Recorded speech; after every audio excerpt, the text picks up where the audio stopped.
This video is sponsored by MyHeritage. More about them at the end of the video.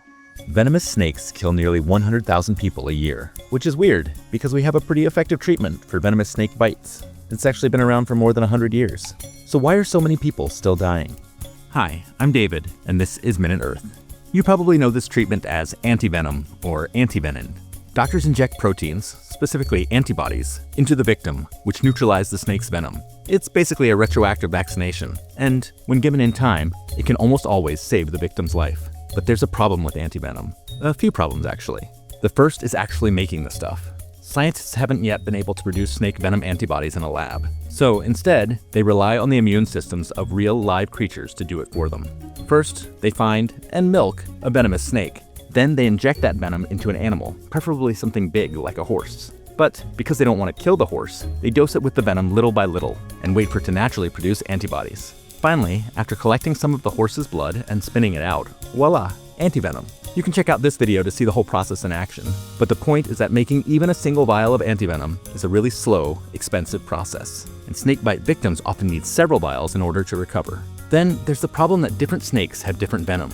See, over their 170 million year history, venomous snakes have evolved venoms with different ways to target their prey. Like, some venoms destroy nerves, some destroy muscles, and some destroy blood cells. Neutralizing each snake's particular biochemical cocktail requires species-specific antibodies. And actually, even snakes of the same species that live in different areas and eat different prey can have venoms that are different enough to require their own antibodies. So, in order to treat a snakebite victim, a doctor or clinic needs the right kind of antivenom. In some places, there's only a few, or even just one venomous snake species, so keeping the right antivenom on hand isn't that big a deal. But in the tropics, where warm, stable climates foster lots of biodiversity, dozens of types of venomous snakes can coexist, requiring a whole collection of different antivenoms. And for lots of reasons, communities in the tropics tend to be relatively poor, so clinics often don't have the money to stock all these different and expensive antibodies. What's more, since people in these places are more likely to work outside and less likely to wear protective footwear and clothing, they're also at greater risk of snake bites in general. In other words, the people who are most likely to get bitten are the least likely to have access to the right treatment for those bites. That's a big part of why venomous snakes kill 100,000 people every year and permanently disable another 500,000, which really bites. Researchers are experimenting with ways to produce snake venom antibodies more quickly and cheaply, and they're even working on a universal antivenom.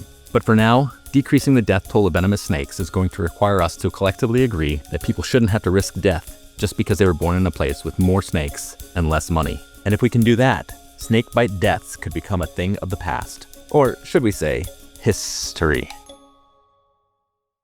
This video was sponsored by MyHeritage, a leading global service for family history research. MyHeritage has a huge library of historical documents, which has allowed me to learn so many cool things about my relatives. Like, it located this copy of my mom's grandparents' wedding certificate, and also this picture that my dad had never seen before of his grandmother Yetta. MyHeritage also finds potential matches, which is how I learned that my great-grandmother Paula regularly used two different spellings of her last name. And as I built out my tree, MyHeritage's instant discoveries function connected me to an already built tree created by a distant relative that added all sorts of new information about my family. They've also got this amazing photo tool that lets you enhance and colorize your old black and white photos. Here's the result when I enhanced and colorized that amazing photo of my great-grandmother.